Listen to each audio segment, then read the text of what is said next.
दोस्तों स्वागत है हमारे YouTube चैनल पे। दोस्तों आज खुशखबरी मिली है कि TRE4 का नोटिफिकेशन जल्द आने वाला है। यानी मतलब अप्रैल के एंड तक आने वाला है नोटिफिकेशन। और हमको लगता है अप्रैल के एंड तक में फॉर्म भराना भी शुरू हो जाएगा, जैसा कि BPSC के आयोग से जानकारी मिला है। दोस्तों ये बहुत अच्छा खुशखबरी है कि हम लोगों को बहुत दिनों से हम लोग जो इंतज़ार कर रहे थे कि वैकेंसी आएगी भी क्या नहीं आएगी। अब BJP का सरकार आई, क्या पता ये वैकेंसी देगा कि नहीं देगा, मगर उम्मीद है कि दोस्तों जैसे BPSC के साइट से BPSC के आयोग से जो जानकारी मिली है पॉडकास्ट के थ्रू, ऐसा लगता है कि बहुत जल्द देखने को मिलेगा TRE4 का वैकेंसी। तो हम और आप क्या कर सकते हैं, अब हम और आप क्या कर सकते हैं, रिवीजन कर सकते हैं और पढ़ाई पे अब ध्यान दे सकते हैं, क्योंकि अब रास्ता खुल गया है। अब जो नाराज़गी थी और जो आशाएं थी वो अब ख़त्म हो चुका है। हमें लगता है कि अब कुछ दिन में नोटिफिकेशन आ जाएंगे, तो अभी हम लोग को क्या करना है, अपने तैयारी में धार लगाना है। तो धार लगाना भी है और रिवीजन भी करना है। दोस्तों मेरा एक सीरीज चल रहा था DBMS का, जो कि पार्ट 1 हो चुका है। अब ये जो है पार्ट 2 है। इससे पहले हम लोग पूरा कर चुके थे, रिवीजन कर चुके थे। अब यहाँ से हम लोग शुरू करेंगे डाटा इंडिपेंडेंसी से। यहाँ से आज हम लोग पार्ट 2 करेंगे। दोस्तों थोड़ा थोड़ा करके हम लोग रिवीजन कर लेंगे, फिर लास्ट में जो है 1 शॉट रिवीजन लेके आएंगे। जो भी होगा 2 घंटा 3 घंटा 4 घंटा का 1 शॉट में पूरा हम लोग ये जो मेरा जो हैंड रिटन नोट्स है इसको हम लोग कंप्लीट करेंगे एक ही वीडियो में, 1 शॉट में, या गन शॉट भी आप बोल सकते हैं। देखते हैं आजकल गन शॉट भी चला है, तो गन शॉट भी देख सकते हैं इसी तरह। तो शुरू करते दोस्तों। हम जो भी दोस्तों हमारे साथ जुड़ना चाहते हैं वो हमारे चैनल से जुड़े। हम दोस्तों TRE4 का एस्पिरेंट है, कंप्यूटर साइंस 11-12 टीचर का। तो जो भी कंप्यूटर साइंस 11-12 टीचर का एस्पिरेंट है वो हमारे साथ जुड़े और हमारे साथ रिवीजन करें। तो चलते हैं दोस्तों हम लोग अपना रिवीजन की तरफ। तो आज क्या हम लोग का है, डाटा इंडिपेंडेंसी। तो दोस्तों ये जो होता है, एक तो पहले लॉजिकल डाटा डिपेंडेंसी होता है जिसे हम टेबल कहते हैं। ये कैसे होता है, टेबल में किसी कॉलम को ऐड करने, टेबल के बीच रिलेशनशिप को चेंज करने, इंड यूजर के इंटरफेस पर कोई भी इफेक्ट नहीं पड़ता, इसे ही लॉजिकल डिपेंडेंसी कहते हैं। टेबल देखिए दोस्तों, टेबल के बीच रिलेशनशिप को चेंज करने या इंड के इंटरफेस पर कोई भी इफेक्ट नहीं पड़ता है, क्योंकि लॉजिकल डाटा डिपेंडेंसी कहते हैं। अब फिजिकल डाटा डिपेंडेंसी किसे कहते हैं, जब हम डाटाबेस में कोई नया स्टोरेज या डिस्क ऐड करते हैं या किसी डिस्क की लोकेशन चेंज करते हैं तो डाटाबेस की टेबल या उनके मध्य रिलेशन पर कोई असर नहीं पड़ता, इसलिए इसे फिजिकल डाटा डिपेंडेंसी कहा जाता है। तो हम दोनों ये देख लिए दोस्तों, लॉजिकल डाटा डिपेंडेंसी और फिजिकल डाटा डिपेंडेंसी।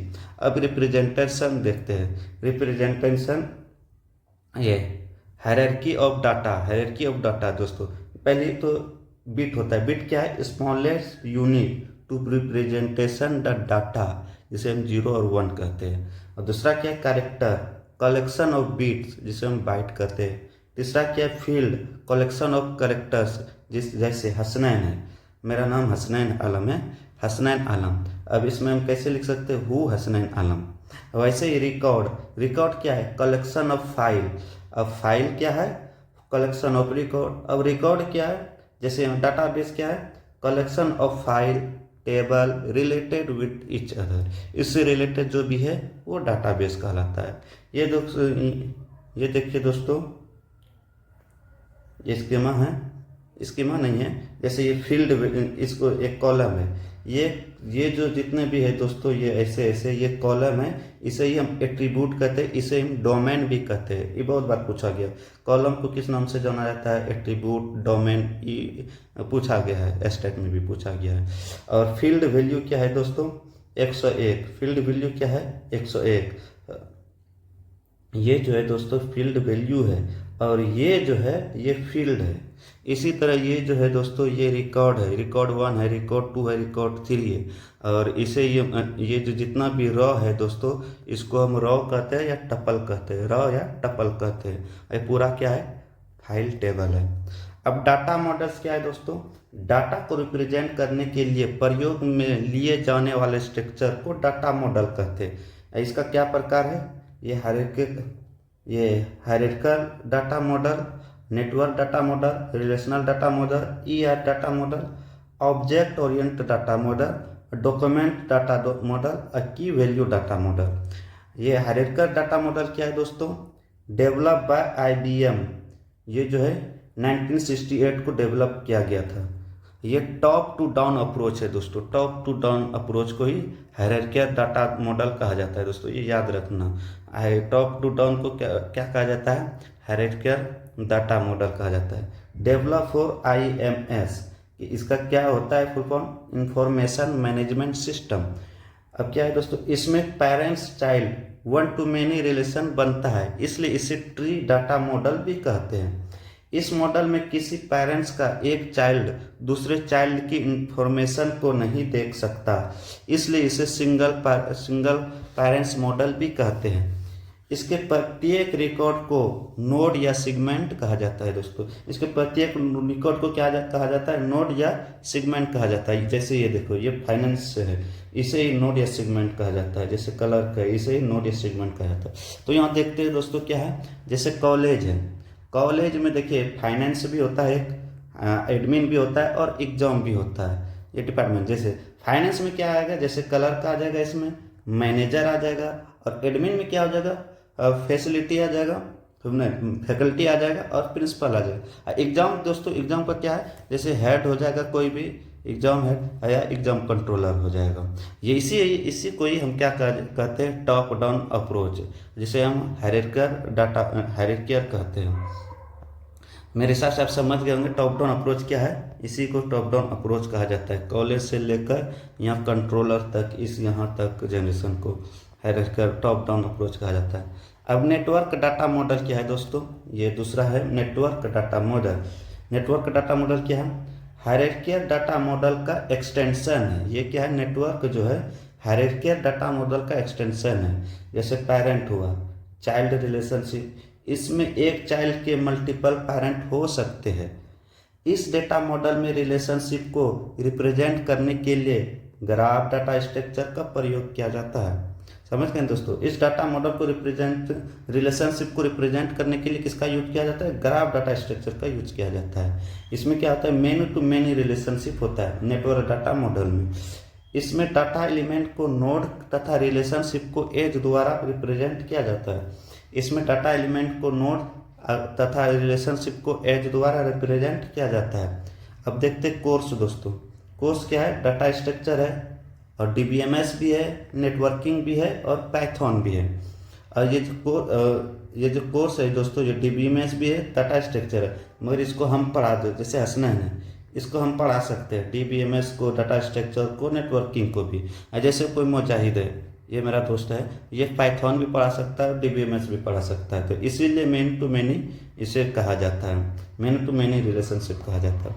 अब रिलेशनल डाटा मॉडल क्या है, रिलेशनल डाटा मॉडल क्या है दोस्तों, सबसे बेस्ट डाटा मॉडल है, क्योंकि इसमें डाटा को टेबल के फॉर्मेट में रिप्रेजेंट किया जाता है, इसलिए इसको क्या कहा जाता है, इसलिए इसको मतलब क्या कहा जाता है, बेस्ट डाटा मॉडल कहा जाता है। टेबल में क्या होता है, रो और कॉलम से बनती है table. Table is known as relation, अभी हम बताए थे टेबल को ही रिलेशन के रूप में जाना जाता है। टेबल में कॉलम, एट्रीब्यूट, फील्ड, डोमेन एक ही एंटिटी को रिप्रेजेंट करता है। जैसे टेबल में जो अगर कॉलम हुआ दोस्तों, इसको एट्रीब्यूट भी कहा जाता है, फील्ड, डोमेन एक ही एंटिटी को रिप्रेजेंट करते हैं। तो ये जो चीज़ है दोस्तों, इसको अच्छा से समझना पड़ेगा आपको, क्योंकि इससे क्वेश्चन बनता है। टेबल में रिप्रेजेंट रिकॉर्ड की एंटिटी, टेबल में प्रेजेंट रिकॉर्ड की एंट्री एक से अधिक बार नहीं होती। टेबल में जो है दोस्तों, प्रेजेंट रिकॉर्ड की एंट्री एक से अधिक बार नहीं कर सकते। टेबल में रॉ व रिकॉर्ड व टपल एक ही एंटिटी को रिप्रेजेंट करता है। टेबल में रो अगर हुआ, रो को रिकॉर्ड भी कहते हैं, टपल भी कहते हैं। इसको एक ही एंटिटी को मतलब रिप्रेजेंट करते हैं। यह डाटा मॉडल ईएफ कोड जो होता है दोस्तों, ईएफ कोड जो है का फर्स्ट रूल फॉलो करता है। ये डाटा मॉडल जो है ईएफ कोड का फर्स्ट रूल फॉलो करता है। ये वैज्ञानिक है दोस्तों, साइंटिस्ट। डाटा एक टेबल में रो तथा कॉलम के फॉर्मेट में अरेंज होना चाहिए।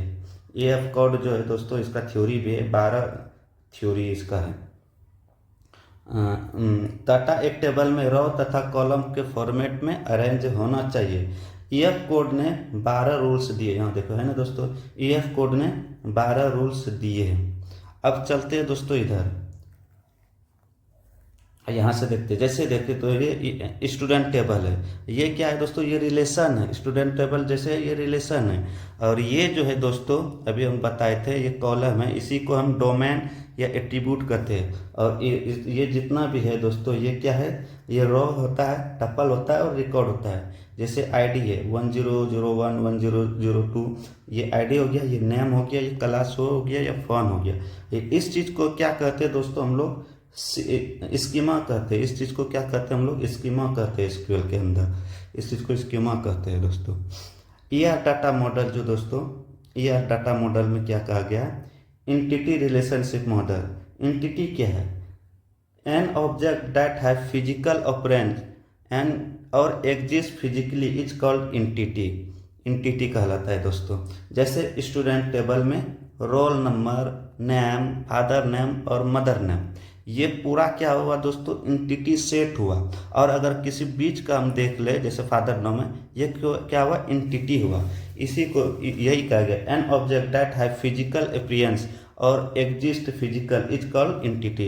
इसीलिए इसको फादर नाम हुआ, मदर नाम हुआ, ये एंटिटी कहलाएगा। ये पूरे को क्या कहा जाता है, एंटिटी सॉर्ट कहा जाता है, एंटिटी सेट कहा जाता है। इस डाटा मॉडल में डाटाबेस को ग्राफिकली रिप्रेजेंट किया जाता है, जिससे डाटाबेस का कंप्लीट लॉजिकल स्ट्रक्चर डिस्प्ले होता है। इस मॉडल के द्वारा डाटाबेस के स्कीमा को क्या कहते हैं दोस्तों, थ्योरेटिकली रिप्रेजेंट किया जाता है।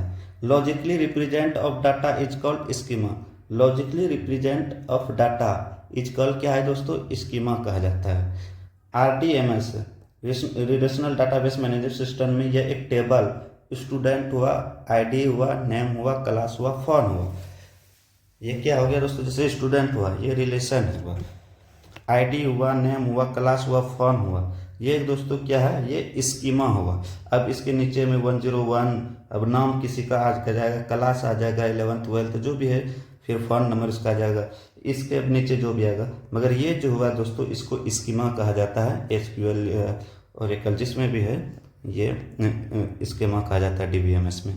किसी डाटाबेस का ओवरऑल लॉजिकल रिप्रेजेंटेशन स्कीमा कहलाता है। समझे दोस्तों, डाटाबेस का ओवरऑल लॉजिकल रिप्रेजेंटेशन क्या कहलाता है, स्कीमा कहलाता है। स्कीमा में टेबल, प्राइमरी की, फॉरेन की, व्यू को डिस्प्ले किया जाता है दोस्तों। स्कीमा जो है दोस्तों, इसमें टेबल है, प्राइमरी की है, फॉरेन की है, व्यू को डिस्प्ले किया जाता है स्कीमा को। और डाटाबेस, ये जो दोस्तों ये इंपॉर्टेंट है, डाटाबेस के लिए किसी विशेष समय पर अवेलेबल डाटा के स्क्रीनशॉट या स्नैपशॉट को ही इंस्टेंस कहते हैं दोस्तों। इंस्टेंस क्या है दोस्तों, schema at a particular time. Schema at a particular time में जो भी स्कीमा है उसे इंस्टेंट कहते हैं दोस्तों। अब डाटा डिक्शनरी क्या है दोस्तों, डाटा अबाउट डाटा, जिसे मेटा डाटा कहते हैं। डाटा का डेटा क्या कहा जाते हैं, मेटा डाटा कहते हैं। डाटा के बारे में एडिशनल इंफॉर्मेशन, जिसे ही क्या कहते हैं, डाटा डिक्शनरी कहते हैं। इसमें स्टोरेज, फिजिकल डिटेल्स स्टोर की जाती है। इसमें storage and physical details store की जाती है, किसमें, डाटा डिक्शनरी में। ऐसे कैसे मैनेज होता है, मैनेज बाय डीबीएमएस। ये जो होता है डाटा डिक्शनरी डीबीएमएस के द्वारा मैनेज होता है। यह बताता है कि टेबल कितने हैं, कॉलम कौन कौन सा है, डाटा क्या है, या उनके मध्य रिलेशनशिप क्या है। ये कौन बताता है दोस्तों, ये डाटा डिक्शनरी बताता है। डाटा डिक्शनरी को क्या कहते हैं, डाटा डिक्शनरी को डाटाबेस के टेबल स्पेस में रखा जाता है। डाटा डिक्शनरी को डाटाबेस के टेबल स्पेस में रखा जाता है।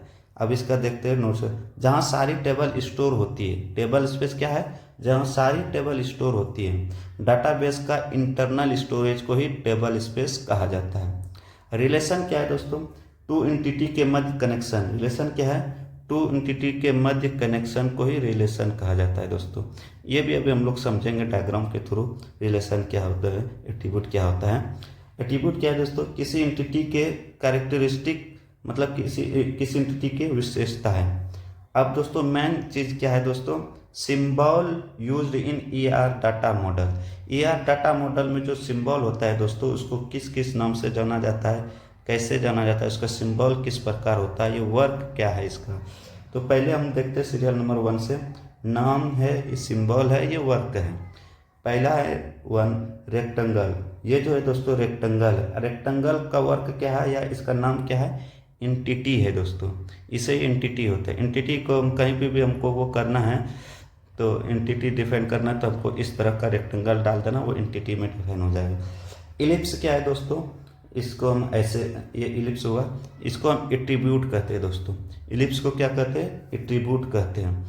एट्रीब्यूट ही वहाँ हम सीधे ऐसे कर देंगे, ये एट्रीब्यूट हो गया इलिप्स। डायमंड क्या है दोस्तों, ये रिलेशनशिप बताता है। डायमंड क्या है, ये रिलेशनशिप बताता है। किसी मतलब ये कोई टू एंटिटी है, उसके बीच में क्या बताता है, रिलेशनशिप बताता है। लाइन क्या है दोस्तों, लाइन ये सिंपल लाइन है, इसे एंटिटी टू रिलेशनशिप कहते हैं। और इस तरह का रिलेशन, इस तरह का एरो जब आ जाएगा उसको क्या कहते हैं, एंटिटी टू एट्रीब्यूट कहते हैं। तो इसको याद रखना है दोस्तों, ये जितना भी मैन है, इससे क्वेश्चन भी पूछा गया है, स्टेट में भी पूछा गया और TRE4 में भी इसका पूछा गया, बहुत बार पूछा गया। तो ये मेन चीज़ है दोस्तों, इसको एक बार और देख लीजिए, वीडियो पॉज करके या रिविजन कर लीजिए तो आप। और फिर देखिए दोस्तों डबल एलिप्स, ये भी बहुत बार पूछा गया। इसे क्या कहते हैं, मल्टी वैल्यूड एट्रीब्यूट। डबल जैसे मोबाइल नंबर हुआ, कोई भी चीज़, इसको डबल एलिप्स के द्वारा दर्शाया जाता है।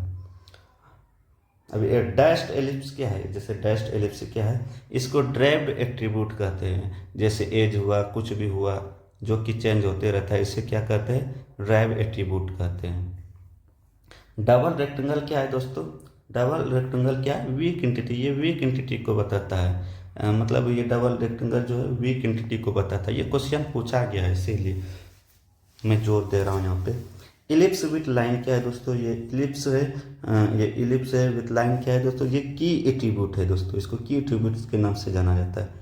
डबल डायमंड किस नाम से जाना जाता है, वीक एंटिटी रिलेशनशिप को, वीक एंटिटी रिलेशनशिप को। अब देखिए दोस्तों यहाँ कैसे वो रिलेशनशिप होंगे। जैसे स्टूडेंट है, स्टूडेंट का क्या क्या होता है, जैसे स्टूडेंट का ID होगा, नाम होगा, डेट ऑफ बर्थ होगा, डेट ऑफ बर्थ होगा। और फिर जैसे देखिए कोर्स हुआ, कोर्स में जैसे ID होगा, नेम होगा, और फिर क्या बोलते हैं, स्टार्ट डेट होगा, एंड डेट होगा। तो इसमें क्या है दोस्तों, जैसे स्टूडेंट है, स्टूडेंट में ID भी हो गया, नाम भी हो गया, डेट ऑफ बर्थ भी हो गया। और जैसे ये मोबाइल नंबर है मेरे ख्याल से, मोबाइल नंबर 1, मोबाइल नंबर 2। और ये स्टूडेंट जो है जैसे मोबाइल है, और ये एज है, तो इसको सब चीज़ से डिनोट कर दिया गया। एज क्या है दोस्तों, एज जैसे ये मतलब क्या है, डैश से डिनोट किया गया। तो डैश कहाँ है, ये है डैश एलिप्स, ये क्या है, डिराइव्ड एट्रीब्यूट है। और स्टूडेंट दोस्तों ये क्या है, रेक्टेंगल के फॉर्म में है, तो इसे क्या कहा जाता है, इसे एंटिटी कहा जाता है। और ये जो है दोस्तों, ये जो है इलिप्स के है, इलिप्स है, इलिप्स क्या कहता है, इसको एट्रीब्यूट कहा जाता है। तो ये और डबल इलिप्स जो है, डबल इलिप्स जो है, डबल इलिप्स कहा जाता है मल्टी वैल्यूड एट्रीब्यूट, क्योंकि M1 M2 हो, कितना भी हो सकता है, M3 भी हो सकता है, इसीलिए डबल एट्रीब्यूट इसको कहा जाता है, डबल इलिप्स कहा जाता है। ये इनरोल है दोस्तों। रिलेशनशिप क्या है, रिलेशनशिप क्या है, स्टूडेंट जो है कोर्स में इनरोल किया है, तो ये इनरोल जो है, ये जो डायमंड है, ये रिलेशन को बताता है। इनरोल किस में क्या है, कोर्स में। तो ये कोर्स में भी है, मतलब ID है, और फिर नेम है, फिर कोर्स ID, कोर्स नेम, फिर स्टार्ट डेट है, ये ड्यूरेशन है, कितने मंथ के लिए, कितने साल का है, और फिर एंड डेट है दोस्तों। तो ये मेरे हिसाब से समझ गए। ये इनरोल डायमंड जो है दोस्तों, ये रिलेशनशिप को बताता है। इनरोल जो क्या कर रहा है, स्टूडेंट इनरोल इन कोर्स में स्टूडेंट इनरोल किया था, इसीलिए इनरोल को क्या कर दिया, रिलेशन से बता दिया डायमंड के थ्रू। यहाँ student and course to entity है। हाँ, यहाँ स्टूडेंट और कोर्स टू एंटिटी है जो डाटाबेस डिजाइन के टेबल का नाम बनाती है। स्टूडेंट एंड कोर्स के बीच रिलेशनशिप इनरोल है। हम बताए थे दोस्तों, स्टूडेंट और कोर्स के बीच रिलेशनशिप क्या है, इनरोल है। ID, name, date of birth, mobile आदि स्टूडेंट एंटिटी टेबल के एट्रीब्यूट है जो डाटाबेस डिजाइन के समय टेबल के कॉलम बनते हैं।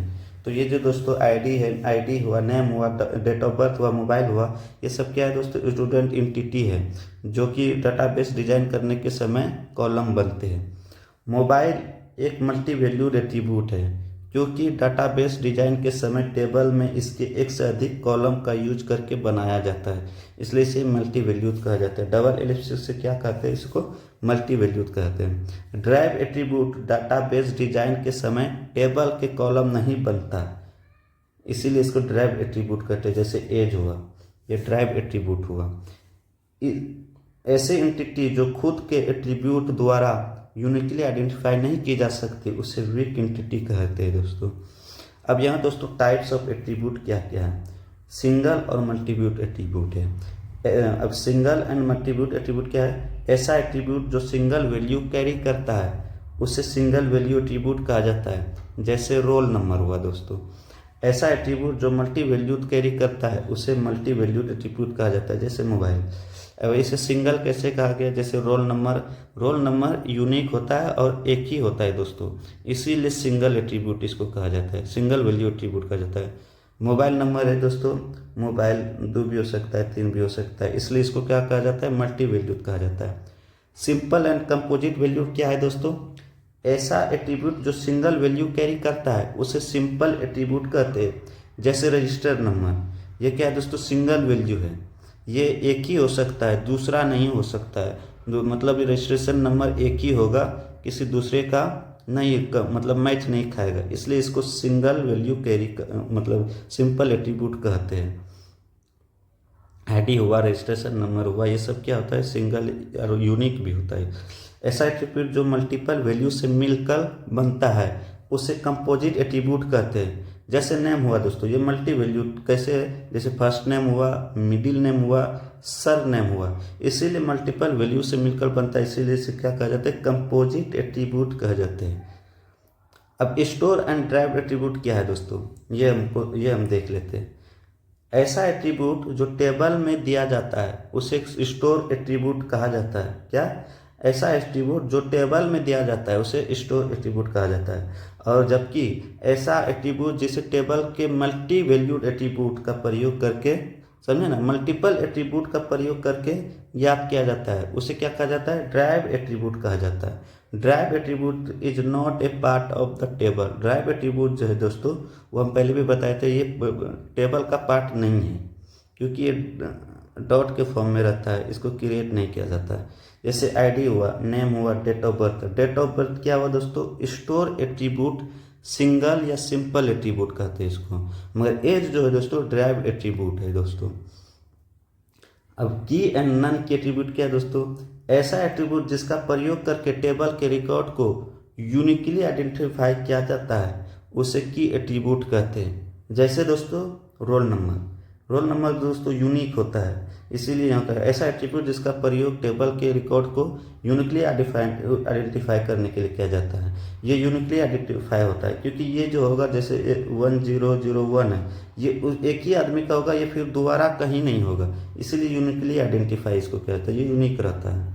ऐसा एट्रीब्यूट जिसका प्रयोग करके टेबल को रिकॉर्ड को यूनिकली आइडेंटिफाई नहीं किया जा सकता उसे नन की एट्रीब्यूट कहते हैं। जैसे नेम हुआ, डेट ऑफ बर्थ, नेम भी किसी का सेम हो सकता है और डेट ऑफ बर्थ भी किसी का सेम हो सकता है, मगर आईडी हुआ, रोल नंबर हुआ, रजिस्ट्रेशन नंबर, ये सब क्या होता है, यूनिक होता है, समझे ना दोस्तों। इसलिए इसको क्या कहा जाता है, इसीलिए रिकॉर्ड को यूनिकली आइडेंटिफाई किया जाता है। अब क्या, जैसे टेबल, जैसे नेम हुआ, टेबल का की एट्रीब्यूट हमेशा यूनिक एंड नॉट एम्प्टी होता है। टेबल का जो की एट्रीब्यूट होता है दोस्तों, ये यूनिक एंड नॉट नल होता है। कॉम्प्लेक्स एट्रीब्यूट क्या है दोस्तों, ये मल्टी वैल्यूड प्लस कंपोजिट होता है। अब जैसे देखते हैं दोस्तों, परमानेंट एड्रेस हुआ, जैसे कोई एड्रेस हुआ, ये डबल एलिप्स के द्वारा दर्शाया गया, परमानेंट या कॉरस्पॉन्डिंग करस्पॉन्डेंस, परमानेंट या करस्पॉन्डेंस जैसे एड्रेस हुआ। इसमें दोस्तों देखिए हाउस नंबर भी होता है, इसमें स्ट्रीट भी होता है, और कॉलोनी होता है, कौन सा कॉलोनी है, कौन सा सिटी है, कौन सा डिस्ट्रिक्ट है, ये जितने भी है टर्म है दोस्तों, इस पूरे टर्म को मिला के क्या कहा जाता है, कंपोजिट कहा जाता है। इसीलिए इसको कॉम्प्लेक्स एट्रीब्यूट कहा जाता है दोस्तों। रिक्वायर्ड एट्रीब्यूट क्या है दोस्तों, किसी टेबल का यूज एप्लीकेशन को कंप्लीट करने के लिए कंपल्सरी एट्रीब्यूट को रिक्वायर्ड एट्रीब्यूट कहा जाते हैं। इट कैन बी नल, इसे नल भी कहा जाता है, ये नल भी हो सकता है।